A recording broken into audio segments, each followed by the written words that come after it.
Good day everyone, so I hope you're all doing really well. Little Nahida here has been studying elemental reactions, and she's basically asked me to explain to you the Sukokomon team that you can see here on your right as being a prime example of elemental reactions.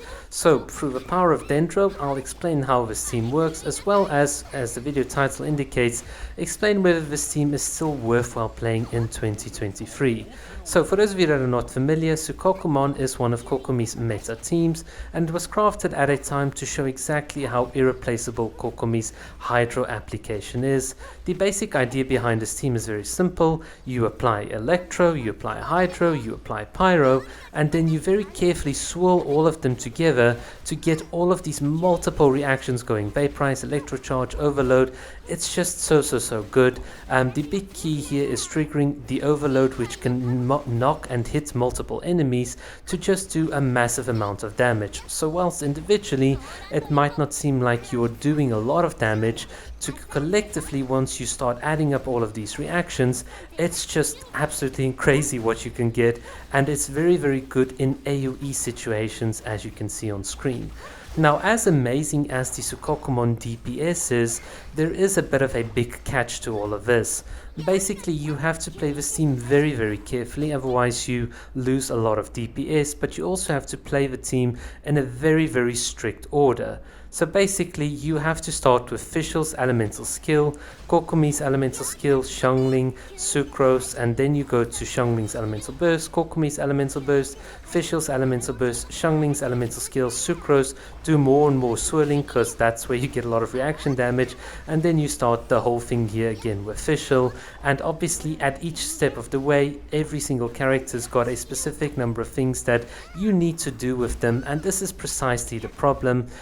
Because you have to play this team in such a precise way, and you have a lot of constructs like the jellyfish and Xiangling's little guoba that are not able to be moved, you run into a problem that you can sort of see here on screen, where it's just impossible to really play this with enemies that are bouncing left and right and left and right and left and right. So basically, Sukokomon is very good if you've got little trash mobs like these two little abyss mages. But the moment you've got very big enemies that are constantly going left and right, this team starts to fall apart very quickly. Why? Well, basically you can't reposition your Pyro as easily, and even though you can reposition what Fischl can do, basically you're stuck with the jellyfish in one place. Xiangling's guoba's got a long cooldown, and then you just can't swirl all of your reactions. So from a pragmatic perspective, whilst Sukokomon was very good for its day, and whilst you can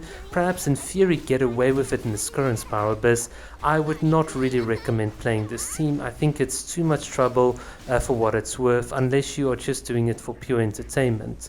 But you might be asking, well, is there a way to salvage this team, Kokomi's original meta team? And the answer is yes, there's actually a way to do it. And it is just to ban Xiangling. And I'm not being funny here. Yes, if you just remove Xiangling, the big reason why this team is so inflexible, then everything becomes very easy. And obviously, no surprise here, if you just swap Xiangling for Nahida, you will have very good results. Why? Well, a number of things happen. First of all, you still get multiple reactions, but most notably you get Hyper Bloom, one of the strongest and most meta reactions we've had to date.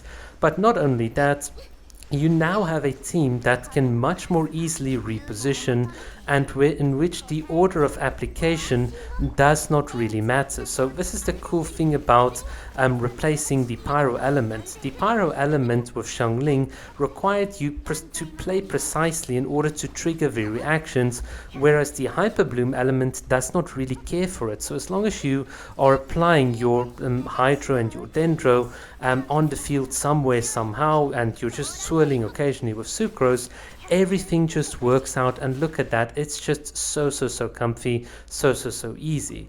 So this is really what my advice and conclusion would be. For 2023, you are much better off with the Hyper Bloom variants. Do not try to play what they call these little soup teams, so teams with multiple reactions like this, because they are just far more trouble than what they're really worth. For those of you that are very high skilled gamers, you can do it just for practice. but in my opinion, literally replacing Xiangling with a Dendro user makes this infinitely easier. And it also shows you how absolutely absurdly broken little Nahida here is. It's just the Dendro Archon is just absolutely insane. But what's more insane, of course, is Kokomi, because throughout all of this, you might replace, let's say, Fischl with Yaemiko, Sucrose with Kazuha, Xiangling with obviously the Dendro units, and so on. The one unit that has always stayed true to her roots is Kokomi, and that is just such a good testament to her role compression and the fact that Kokomi is really a well-designed character. That's why I love Kokomi as a character so much.